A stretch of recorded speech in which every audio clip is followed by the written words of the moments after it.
Hello mga people, mga human being tips and tricks na karon!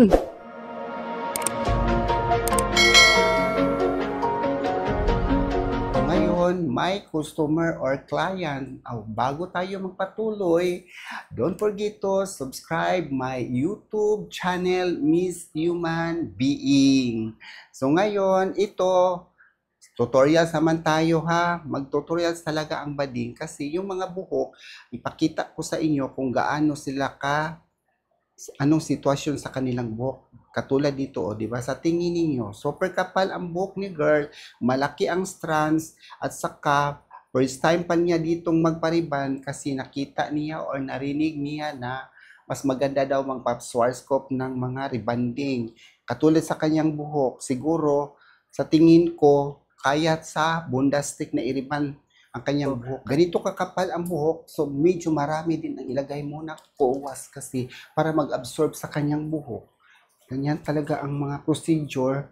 Dapat sundin yan para pag riban mo, madali lang siya para ma-absorb yung mga bondastic nating rebanding. Mas maganda pag ang gamitin na rebanding pag makapal ang buhok is bondastic na bands ang pinaka-strong para madali lang siyang mo-straight kasi matagal ang magtrabaho ng rebanding. Alam niyo yan. Nag-apply na ako ng bondastic, yung super strong na rebanding, at sa tingin ninyo, ayan nakita ba ninyo or nakita ba natin ang buhok ni girl na kanina super kapal, ngayon wala na yung medyo kapal sa kanyang buhok kasi para na siyang nag-flatten yung buhok. Ganito ang bondastic na rebanding. Bondastic na rebanding, ano siya? Para siyang lotion or creamy nga gamot.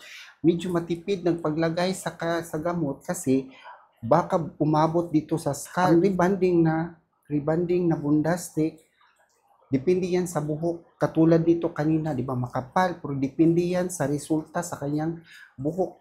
Kasi may mga buhok reaction, di ba straight na no? Ito ang palatandaan na straight na ang buhok, huwag masyadong ibabad yung mga gamot. May chance pa rin na mga laglag or mabritol ang buhok. Kaya kanina hindi ka kapaniwala na ang buhok kanina super kapal at super malaki yung strand niya ngayon, di ba? Nag-platin na, lalo na tapos sa tumaplansa, makita natin yung buhok niya is super straight na. Ito na ang buhok ni girl na nilagyan ng bondastic rebanding. Ano sa tingin niyo sa buhok ni girl? Parang walang nangyari, no? Parang hindi na straight, di ba? Ganito ang bondastic rebanding. Kahit malaki yung strand sa buhok, pag nilagyan mo ng rebanding, parang walang nangyari. Ang plansa ang nagdala na para ma-straight siya, para mo refine. Pag hindi maplansa, ganito lang ang buhok. Ano sa tingin ninyo ang buhok ni girl? Wavy pa rin, nandito pa rin yung mga ano niya. Parang siya, parang buhok ng lalaki kasi ang lalaki, ang strand ng buhok ng mga lalaki ganito. Parang malaki talaga ang isang niya. Isang piraso ng buhok is super laki ni girl. Ano sa tingin niyo sa buhok ni girl na wala na ang kanang waghag sa kanyang buhok? Di magic, no? Sa mga plansa, grabe ang plansa nga Stira Magic. Straight talaga ang buhok. Matagal akong nagamit ng Schwarzkopf, hindi ako nakagamit ng ibang mga gamot. Noon lang yung mga relax, pero mga rebanding hindi ko nasubukan. Kaya matagal na talaga akong nagamit sa gamot na Schwarzkopf. Si Bondastic Serum ay isang treatment para sa bondastic na rebanding, at Fixer Cream is siya para neutralizer sa buhok. Parang flat na yung mga buhok. Ito na ang buhok ni girl. Sa tingin ninyo, na straight ba ang buhok ni girl na kanina? Super buhaghag at saka malaki yung strand sa kanyang buhok. Ayan di ba? Super lambot. Maganda na ang buhok ni mo girl. Wala pa girl.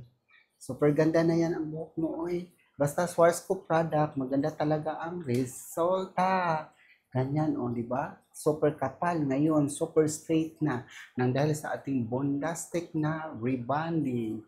Ayan ang resulta sa buhok. And don't forget to subscribe my YouTube channel, Miss Human Being. Subscribe, like, comment below, and thank you for watching. Bye!